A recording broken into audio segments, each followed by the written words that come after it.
For when a two-door muscle car no longer suits your needs, Dodge has just the answer with the new Durango SRT 392.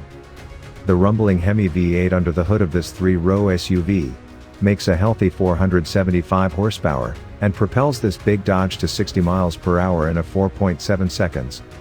The Durango SRT will even do a sick four-wheel burnout.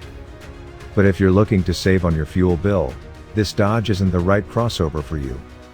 At the heart of the Dodge Durango SRT Hellcat is the 6.2-liter supercharged Hemi V-8 engine.